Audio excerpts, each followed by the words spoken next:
The kernel. In computing, the kernel is a computer program that manages input-output requests from software, and then translates into that processing instructions for the central processing unit and other electronic components of a computer. The kernel is a fundamental part of a modern computer operating system. It has complete control on everything that occurs in the system.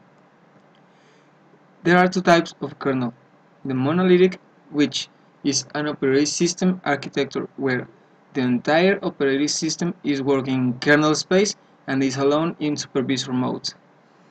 This has the advantage of being faster because it has a small source and compiled code size, which means that having less code leads to have a less amount of bugs and have fewer security issues. The cons, the disadvantage of this kind of kernel is that making change is not easy and the testing takes more time. It's hard to maintain, to patch or extend, and fixing bugs and adding new features requires the compilation of the whole source code, which is a time and resource consuming processes. Some examples of this kernel is the OS, Unix, and Linux. The other type is the microkernel. Microkernel has a concept and it is to reduce the kernel to basic processes, communication, and input-output control. This means, also it has to let the other system services reside in user space in form of normal processes. The advantages of the microkernel is that service separations has the advantage that if one service, or maybe better called a server, fails, others can still work, so the reliability is the primary feature.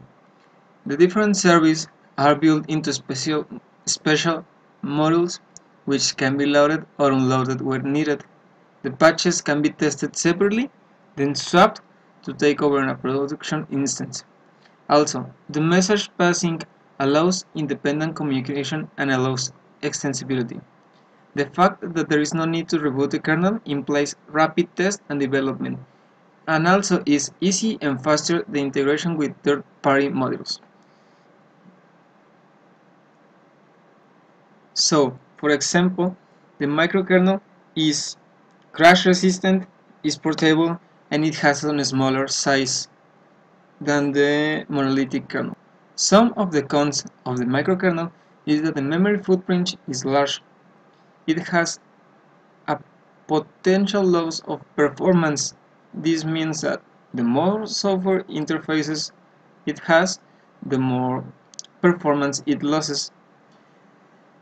The message passing bugs are not easy to fix, and the process management is complex. Some of the examples of this type of kernel is the GNU, BlackBerry 10, and Symbian.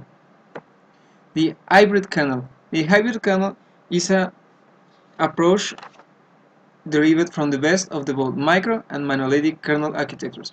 Instead of loading the whole thing into memory, core modules are loading dynamically to memory on demand. One disadvantage is that a model may destabilize a running.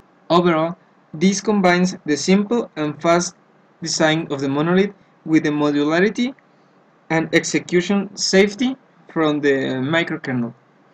And this is the kind of kernel used in the modern operating system computers. We are Francisco Tejon and Gonzalez. Thank you very much.